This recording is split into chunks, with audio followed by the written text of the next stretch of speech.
Is Bitcoin already at the bottom? Here's why I think the worst could be behind us. Everyone is asking the same question right now. Is Bitcoin finally at the bottom, or is there another massive crash still coming? Personally, I think we already hit the bottom.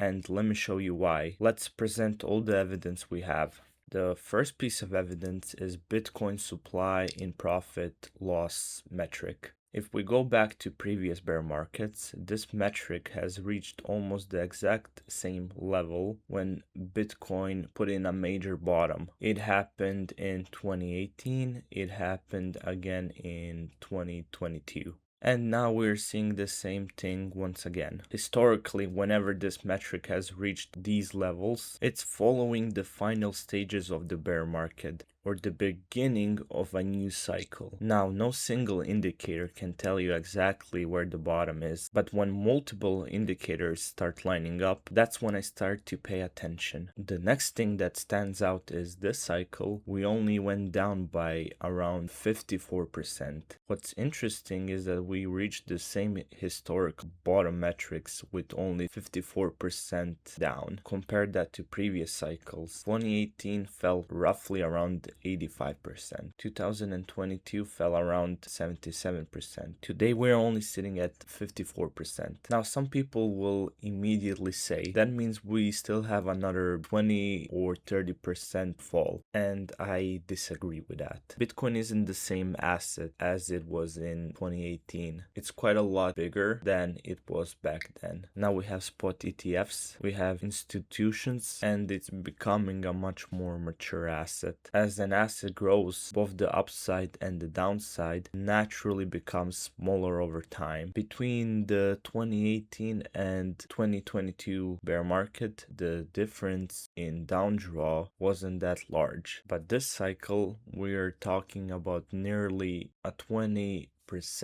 difference. And yet we already hit the same key metrics as we did in previous bottoms. That tells me that something has changed. And there's another interesting pattern. If we measure from 2017 market top to the 2018 bottom, Bitcoin has bottomed almost exactly 1 year later. Then look at the 2021 top and the 2022 bottom. Again, the final low came almost exactly 1 year later, with only a day or two of a difference. Now, history doesn't have to repeat perfectly, or it doesn't have to happen at all, because in 2014 we didn't hit that metric. But if this cycle follows a similar timeline, it would suggest a potential bottom forming somewhere around early October. But this time, I don't think it's gonna happen, since we already have a weekly RSI divergence, and we already hit all the key metrics like profit in a loss on Bitcoin. Markets are never that predictable, and I don't hold this metric in such a high regard as I do the other ones. But it's another piece of evidence suggesting we're closer to the end of this bear market than the beginning. Another piece of evidence is market sentiment. Right now, sentiment remains in extreme fear. Most investors are still convinced that Bitcoin is heading lower, and honestly, that's exactly the kind of sentiment you would expect at the major bottoms, and especially after seeing the price action over the last few months. Buying during the periods of fear is something every long-term investor needs to get used to, not financial advice, and also that's never easy in the moment, but historically that's been one of the most rewarding things investor can do. We are also seeing bullish RSI divergence developing on the weekly. That's another sign that selling momentum is beginning to weaken. On its own, RSI divergence doesn't guarantee a bottom, but combine that with everything else, it becomes a key puzzle that we need to figure out for the bottom. The global liquidity has been going up this whole bear market, and that is a very encouraging sign. But the fact that it's bouncing is a great sign. The challenge for investors is surviving the short-term and medium-term periods of tightening without losing signs of the bigger picture. If liquidity continues to improve, it could become another tailwind for Bitcoin over the coming months. Now let's talk about what makes this cycle different from the previous two. In both 2018 and and 2022, central banks were aggressively tightening financial conditions. Liquidity was being drained from the system. Money became more expensive. Risk assets struggled. This cycle, the backdrop is different. Liquidity conditions are becoming much more supportive than they were during those previous bear markets. If you look at the stock market, you can already see that being reflected. Bitcoin, however, hasn't followed along. Instead, it spent months grinding sideways and pissing everybody off. Because if liquidity is improving while Bitcoin is still under pressure, what happens once confidence returns to the market? Now let's zoom out and look at the broad market. The S&P 500 is currently chopping around sideways. It's difficult to say, is it a simple period of accumulation before another move higher?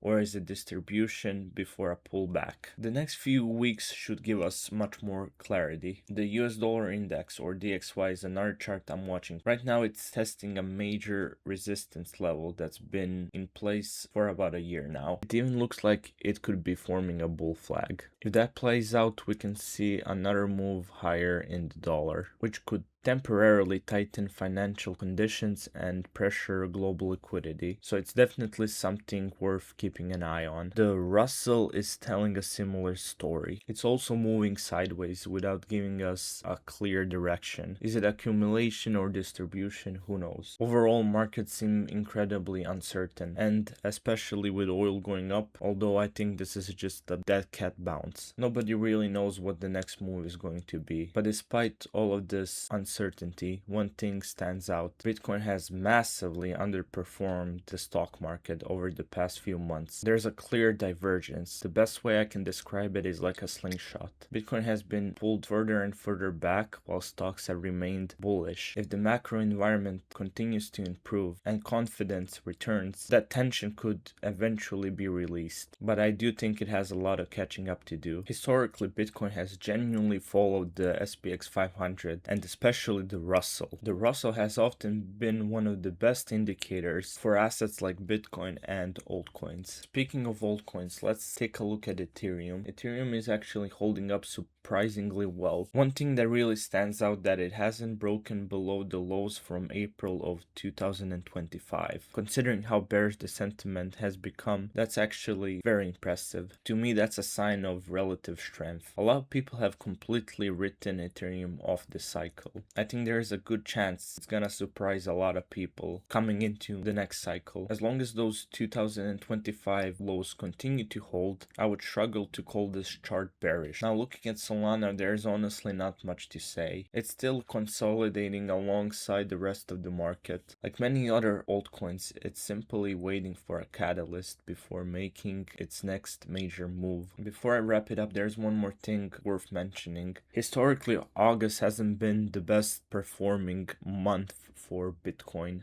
especially during bear markets. Seasonality would suggest that August could be red or at best continue to chop along. When you combine this with the DXY, which has been showing relative strength and still testing the major resistance level, it wouldn't be surprising to see some short-term pain. So could we see another dip? Absolutely, but here's where I think investors need to separate the short-term from long-term. Bitcoin has already fallen around 54% from the highs. If you weren't bearish when Bitcoin was trading above 100k, I don't think it makes much sense to be bearish now after such a large drop. The risk to reward has changed now. Could you wait for 10 or 20% to the downside, but you can potentially miss a 300% move to the upside? It doesn't make sense to be chasing 10 to 20% when you have a better risk to reward to the upside, but it's also not guaranteed that the market will give you that opportunity. Trying to perfectly time the bottom is suicide. And that's how many investors end up missing the next bull market and keep calling for lower because they missed the move, and then that's where their ego kicks in. The same way it doesn't make sense to blindly chase Bitcoin after a high move up. I don't think it makes sense to become overly pessimistic after a 54% correction, especially when so many long-term indicators are starting to align. That doesn't mean the bottom is definitely in, no one knows that, but from a probability standpoint, I think the opportunity today is much more attractive than the risk. So here's where I stand. Could Bitcoin have one more final leg